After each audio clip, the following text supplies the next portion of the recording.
This is Professor Pete Alexander with the Winning at Business and Life podcast, where business leaders share their insights. It is 6 questions in 7 minutes because successful business leaders are busy and rarely have more time to spare. So let's get to it. Question number 1, in a few sentences, please tell me who you are and what you do. Well, I consider myself to be the connector of the unconnected and to be also the conduit of everybody else's greatness. That's the real answer to your question. What says or what you can read on LinkedIn is a little bit different, but it's much more boring. Well, and Angel, it is an absolute pleasure to have you on the show. Question number 2, and this one's going to be right up your alley. What is something that makes you smile and or laugh about working in your industry? Definitely when people are not aware of the consequences of what they do. That's definitely something that makes me smile all the time. I try to be extremely hard on myself, so that's why I try to laugh and smile as much as I can. I love it. I love it. Question number 3. I have a fictitious book with all the answers for business. What chapter would you think most companies should read? Well, it would probably be chapter number 13, because it's that level in the hotels, excuse me, I had the lapsus right now. So what I'm trying to say is that there's always a chapter that nobody wants to read. When you're trying to go to a specific floor and the hotels don't have the floor number 13, right? It'll be definitely number 13. And that one is definitely the one that talks about being humble enough to be the right leader for your team. I like that a lot. And it's the way that you position that as the chapter that people don't want to read. It really is, because there's a reason that they don't. Maybe there's fear or whatever it happens to be. And, and so you really raise a great point there. Thank you for that. Absolutely. Question number 4, other than the generic work harder, have a great attitude, and care for customers, what advice or insight would you give to other business leaders? Well, that's my mantra. So it's going to be an easy one. It's take imperfect action now.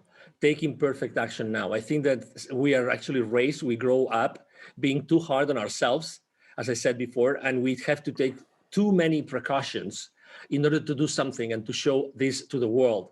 I think that to be successful, you have to start literally showing your products, your services, who you really are on a very blunt, genuine way to the world. And that's the best way to actually proof test who you are and proof test your products and services. That's definitely the piece of advice that to give everybody. I think that's really wise, and especially, it really makes a big difference there. And I think I'm glad that you shared that with the audience. Thank you for that. Question number 5, what other business leader like yourself would you like to acknowledge and invite to be on my podcast? Well, I would definitely like to invite or to suggest that you bring Mr. 𝐁𝐵𝐿 Joffe. He has a wonderful book. Actually, I have it here. I didn't think of this, so I have it here. It's called The Baker's Dozen: Rules of Highly Successful Business Operators.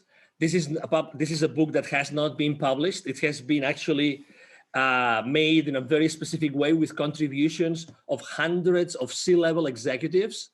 So it's a very interesting book, and it's basically the legacy of Mr. 𝐁𝐵𝐿 Joffe, who has trained more than 20,000 C-level executives and business operators in large corporations in the world for the last 25 years. That's definitely my choice. Wow, thank you for that. I'm looking forward to actually reading that book, because especially if it's got contributions from all these different business leaders, you're getting a plethora of ideas, I assume, from that book. Absolutely, and he's a great guest. You'll see. Oh, wonderful. Well, thank you for that referral. I appreciate it. Absolutely. And our final question number 6. Please tell me about your first job. Well, my first job ever was when I was a kid. My father was the CEO. I was literally 12 years old. My father was the CEO of a group of companies in Spain. I'm originally from near Barcelona in Spain. And one of those companies was a fish farm. So every single afternoon, my father would drive 1 hour and a half to go to the fish farm from the headquarters of the company. And I would go with him every single afternoon in order to put trouts, rainbow trouts, inside boxes. And I would get at that time we didn't have pesos, we had pesetas, in Spain. So Mm-hmm. I would literally get a specific amount of money. Actually, it was 5 pesetas for every single box that I would, put trouts on every single day. That was my first job ever. Was I not so happy with that money that summer? Oh my God. And I'm trying to picture this because the rainbow trout and when by putting the trout in there, so were you using were you just picking them up with your hands and putting So them in the basically, there box? would be this big container, Uh-huh. dumping all those trouts, already dead trouts, Mm-hmm. onto this big, massive, stainless steel table, and then there will be many, many people around the table with these, white boxes that they keep that Mm-hmm. they isolate the temperature, right? So we Mm-hmm. would put the trouts, sideways, Mm-hmm. so that I think it was like 22, 23 trouts per box. Again, Wow. I boxed so many trouts, right? And then, I would take them to a place, they would weigh them, and then they would put additional trouts, or they would take out trouts out of them. It would be 5 kilos per box. Oh my God. I think it's Wow. the first time ever I explained this story to anybody. Well, I love Honestly, it. honestly.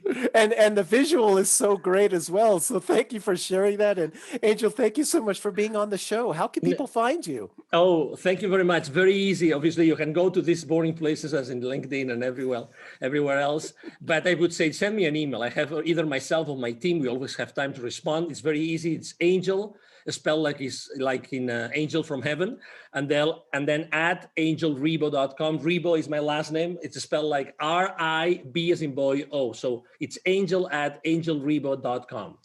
Perfect. This is Professor Pete Alexander with the Winning at Business and Life podcast. Thanks for listening.